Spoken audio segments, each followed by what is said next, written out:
Hi all welcome to our new video. നമ്മളുടെ പുതിയ വീഡിയോയിലോട്ട് എല്ലാവർക്കും സ്വാഗതം. നമ്മളുടെ ചാനൽ ആരെങ്കിലും സബ്സ്ക്രൈബ് ചെയ്ത് കാണുന്നവരുണ്ടെങ്കിൽ പ്ലീസ് സബ്സ്ക്രൈബ്. നമ്മളിന്ന് വന്നിട്ടുള്ളത് റെസിപ്പി വീഡിയോ അയച്ചാണ് കേട്ടോ. നമ്മുടെ മലബാറിൻ്റെ സ്വന്തം സ്പെഷ്യലായിട്ടുള്ള കുഞ്ഞിപ്പത്തിൻ്റെ റെസിപ്പിയാണ് കേട്ടോ ഒന്ന് കാണിക്കുന്നത്. അപ്പോൾ അതിനായിട്ട് ഇന്ന് നമ്മൾ 2 ഗ്ലാസ് വെള്ളം തിളപ്പിക്കാൻ വെച്ചിട്ടുണ്ട്. അതിലേക്ക് കുറച്ച് തേങ്ങയും കുറച്ച് വലിയ ജീരകവും ഉപ്പും കൂടിയാണ് കേട്ടോ നമ്മൾ ആഡ് ചെയ്തെടുക്കുന്നത്. അതിനുശേഷം ഈ വെള്ളം നല്ലോണം തിളപ്പിച്ചെടുക്കണം. അപ്പോൾ ഇതാ നമ്മുടെ വെള്ളം നല്ലോണം തിളച്ച് വന്നിട്ടുണ്ട്. അപ്പോൾ ഇതിലേക്ക് ഇനി നമുക്ക് 1 ഗ്ലാസ് അരിപ്പൊടി ചേർത്ത് കൊടുക്കാം. അപ്പോൾ ഇതാ അരിപ്പൊടി ചേർത്ത് കൊടുത്തിട്ടുണ്ട്. അരിപ്പൊടിൻ്റെ അളവ് നമ്മൾ കൂട്ടിയെടുക്കുകയാണെന്ന് വെച്ചാൽ വാട്ടിയെടുക്കാനുള്ള വെള്ളത്തിൻ്റെ അളവ് നമ്മൾ കൂട്ടിയെടുക്കണം കേട്ടോ. അതിന് ശേഷം നന്നായിട്ട് ഇളക്കി കൊടുക്കുക. അടുക്കി പിടിക്കാത്ത രീതിയിൽ വേണം ഇളക്കി നന്നായിട്ടൊന്ന് വാട്ടിയെടുക്കണം. നമ്മൾ പത്തിരിക്കൊക്കെ പൊടി വാട്ടിയെടുക്കുന്നില്ലേ, ആ ഒരു പരുവത്തിന് വേണം അത് വാട്ടിയെടുക്കാനായിട്ട്. അപ്പോൾ ഇതാ നമ്മളുടെ പൊടി ഇവിടെ റെഡിയായി വന്നിട്ടുണ്ട്. ഇനി ഇത് നന്നായിട്ട് കുഴച്ചെടുക്കണം. സാധാരണ നമ്മൾ പത്തിരിക്കൊക്കെ മാവ് കുഴച്ചെടുക്കൂലേ, അതുപോലെ തന്നെ ആ ഒരു പരുവത്തിൽ വേണം കേട്ടോ അത് കുഴച്ചെടുക്കാനായിട്ട്. അപ്പോൾ നമ്മൾ ചൂടാറാത്തൊക്കെ സമയത്ത് എളുപ്പത്തിന് വേണ്ടിയിട്ട് ചെയ്യുന്ന പണി, ഒരു കവർ 2 പീസാക്കിയിട്ട് അതിലേക്ക് ഇട്ട് കൊടുത്തതിന് ശേഷം നമ്മൾ ആ കവറും കൂട്ടിയിട്ടാണ് കേട്ടോ കുഴച്ചെടുക്കാറുള്ളത്. അപ്പോൾ നമുക്ക് പെട്ടെന്ന് തന്നെ ഒന്ന് കുഴഞ്ഞ് കിട്ടുകയും ചെയ്യും. ചൂട് നമുക്കൊരു പ്രശ്നമായിട്ട് തോന്നില്ല. അങ്ങനെയാണ് കേട്ടോ നമ്മൾ ഇപ്പോൾ ചെയ്യുന്നത്.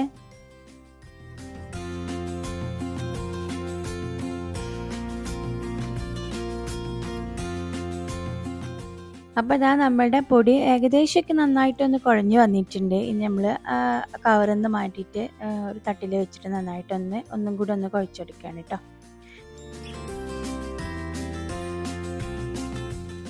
അപ്പോൾ നമ്മളിതാ കുറച്ച് വെള്ളം കൂടി തിളപ്പിക്കാൻ വെച്ചിട്ടുണ്ടായിരുന്നു. അതിലേക്ക് കുറച്ച് ഉപ്പും കുറച്ച് ഓയിലും കൂടിയാണ് കേട്ടോ നമ്മൾ ഒഴിച്ചു കൊടുക്കുന്നത്. നമ്മൾ വാട്ടിയെടുത്തിട്ടുള്ള പൊടി ഒന്ന് വേവിച്ചെടുക്കാൻ വേണ്ടിയിട്ടാണ് കേട്ടോ. ഇനി ഇതാ നമ്മൾ നേരത്തെ കുഴച്ച് വെച്ചിട്ടുണ്ടായിരുന്ന പൊടി ഇതുപോലെ ആക്കിയിട്ടെടുക്കണം കേട്ടോ. കുഞ്ഞു കുഞ്ഞു ബോൾസ് ആക്കിയിട്ട് നടുവിൽ ഇങ്ങനെ ഒരു വിരൽ വെച്ചിട്ട് പ്രസ് ചെയ്തിട്ട് അങ്ങനെ ആ ഒരു മോഡലിൽ ചെയ്തെടുക്കണം. നമ്മൾ ഇതുപോലെ ആക്കിയെടുക്കാനുള്ള എളുപ്പത്തിന് വേണ്ടിയിട്ടാണ് കേട്ടോ നമ്മൾ മാവൊക്കെ ഇങ്ങനെ ആക്കി വെച്ചിട്ടുള്ളത്.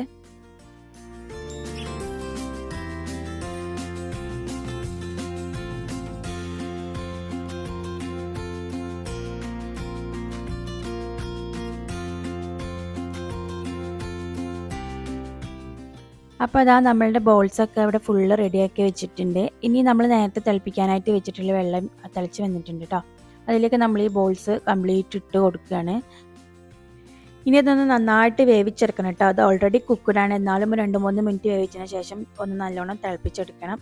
ഇട്ടതിന് ശേഷം ഒന്ന് ഇളക്കി കൊടുക്കണം കേട്ടോ, അടിയിൽ പിടിക്കാതിരിക്കാൻ വേണ്ടിയിട്ട്. ഒട്ടി പിടിക്കാതിരിക്കാൻ നമ്മൾ ഓൾറെഡി ഓയിൽ ഒഴിച്ചിട്ടുണ്ട്. അപ്പോൾ അത് നന്നായിട്ട് തിളച്ച് വന്നിട്ടുണ്ട് കേട്ടോ. ഇപ്പോൾ എന്തായാലും അത് കുക്കായിട്ടുണ്ടാകും. അപ്പോൾ നമുക്ക് ഒന്ന് ഫ്ലെയിം ഓഫ് ചെയ്ത് വെക്കാം. ഇനി ഇതൊന്ന് വേറെ പാത്രത്തിലേക്ക് മാറ്റി കൊടുത്തിട്ട് അതിൻ്റെ വെള്ളമൊക്കെ ഒന്ന് വാർത്തെടുക്കാം കേട്ടോ. അപ്പോൾ അതിനായിട്ട് നമ്മളിത് വേറൊരു പാത്രത്തിലേക്ക് മാറ്റിയെടുത്ത് വെള്ളം വാർത്തെടുക്കാനായിട്ട് നമ്മൾ മാറ്റി വെച്ചിട്ടുണ്ട്. ഇനി നമുക്കിതിലേക്ക് കുറച്ച് തേങ്ങയും കൂടി വറുത്തെടുക്കാനുണ്ട് കേട്ടോ. അപ്പോൾ അതിനായിട്ട് ഒരു പാൻ ചൂടാക്കിയതിന് ശേഷം നമ്മൾ കുറച്ച് വെളിച്ചെണ്ണ ഒഴിച്ചെടുത്തിട്ടുണ്ട്. ഇനി ഇതിലേക്ക് ആഡ് ചെയ്തെടുക്കുന്നത് കുറച്ച് തേങ്ങയും അതുപോലെ തന്നെ കുറച്ച് വലിയ ജീരകവും ഒരു പിടി കരിവേപ്പിലയും കൂടിയാണ് കേട്ടോ. അപ്പോൾ ഇതും കൂടി ഇട്ടുകൊടുത്തതിന് ശേഷം നന്നായിട്ടൊന്ന് വറുത്തെടുക്കണം. കുറച്ച് മഞ്ഞൾപ്പൊടി ഉപ്പും കൂടി നമ്മൾ ഇതിലേക്ക് ആഡ് ചെയ്തെടുക്കുന്നുണ്ട്. അതിന് ശേഷം ഇത് നന്നായിട്ടൊന്ന് വറുത്തെടുക്കണം കേട്ടോ.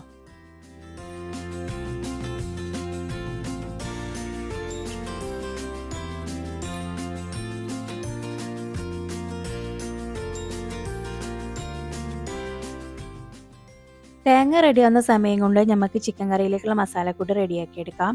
അതിനായിട്ട് ഇത് 1/2 കിലോ ചിക്കനാണ് എടുത്തിട്ടുള്ളത്. അതിലേക്ക് 1/2 ടീസ്പൂൺ മഞ്ഞൾപ്പൊടി, 1 ടീസ്പൂൺ മുളക് പൊടി, 2.5 ടീസ്പൂൺ മല്ലിപ്പൊടി, പിന്നെ 1/2 ടീസ്പൂൺ ഗരം മസാല പൊടിയാണ് കേട്ടോ ആഡ് ചെയ്യുന്നത്. ഗരം മസാല നമ്മൾ വീട്ടിൽ തന്നെ ഉണ്ടാക്കുന്നതാണ്.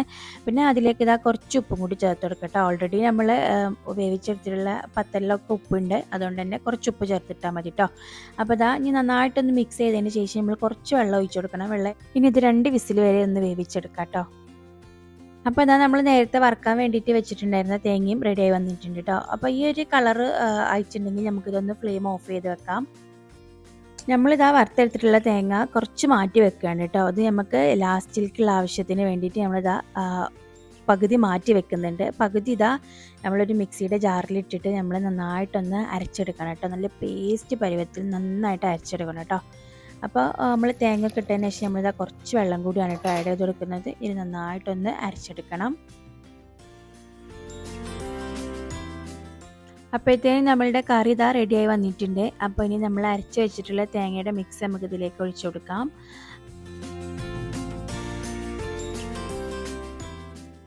ഇനി നമുക്കിതിലേക്ക് നമ്മൾ നേരത്തെ മാറ്റി വെച്ചിട്ടുള്ള പത്തൽ കൂടി ഇട്ട് കൊടുക്കാം കേട്ടോ. കുറേശ്ശായിട്ട് അങ്ങനെ ഇട്ട് കൊടുക്കാം. ഇതിൽ നമ്മൾ വെള്ളം കൂടാൻ പാടില്ല കേട്ടോ. ഇതൊന്ന് മുങ്ങിക്കെടുക്കുന്ന രീതിയിൽ മാത്രമേ നമുക്ക് വെള്ളം ഉണ്ടാവാൻ പാടുള്ളൂ. വെള്ളം കൂടി കഴിഞ്ഞിട്ടുണ്ടെങ്കിൽ നമ്മളിത് പിന്നെ ഒരുപാട് സമയം വെച്ചിട്ട് തിളപ്പിച്ച് വറ്റിക്കേണ്ടി വരും. അതുകൊണ്ട് തന്നെ വെള്ളം കൂടാതെ ശ്രദ്ധിക്കണം കേട്ടോ.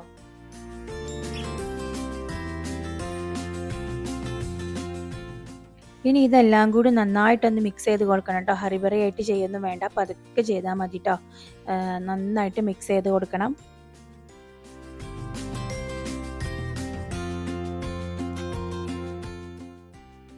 ഇനി ഇതെല്ലാം കൂടി നന്നായിട്ടൊന്ന് വേവിച്ചെടുക്കണം. ഒരു 2-3 മിനിറ്റ് മതി കേട്ടോ. അപ്പോഴത്തേന് ഇത് നല്ല തിളച്ചൊന്ന് തിക്ക് ഗ്രേവി ആയി വരും.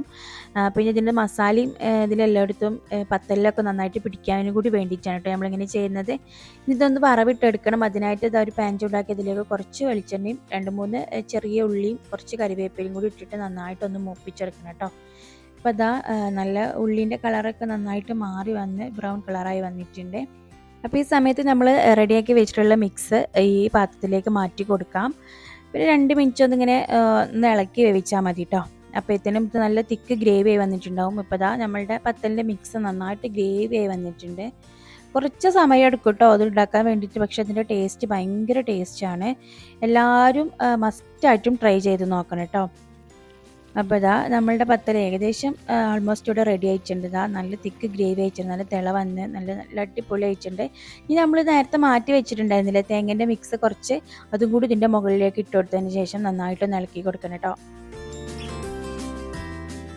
അപ്പോൾ ഈ തേങ്ങയും കൂടി ചേർക്കുന്ന സമയത്ത് ഇതിന് ഭയങ്കര ടേസ്റ്റ് ആയിരിക്കും കേട്ടോ. നല്ല ടേസ്റ്റാണ് കഴിക്കാനായിട്ട്. അപ്പോൾ എല്ലാവരും ഇത് ട്രൈ ചെയ്ത് നോക്കണം, ഫീഡ്ബാക്സ് ഒക്കെ അറിയിക്കണം. അപ്പോൾ നമ്മളുടെ ഇന്നത്തെ വീഡിയോ ഇത്രയേ ഉള്ളൂ. വീഡിയോസൊക്കെ എല്ലാവർക്കും ഇഷ്ടമായെന്ന് വിചാരിക്കുന്നു. എല്ലാവരും ട്രൈ ചെയ്ത് നോക്കണം. അപ്പോൾ നമ്മളുടെ വീഡിയോ ഒക്കെ ഇഷ്ടമാവുകയാണെങ്കിൽ ലൈക്ക് ചെയ്യാനും ഷെയർ ചെയ്ത് സപ്പോർട്ട് ചെയ്യാനും മറക്കരുത് കേട്ടോ.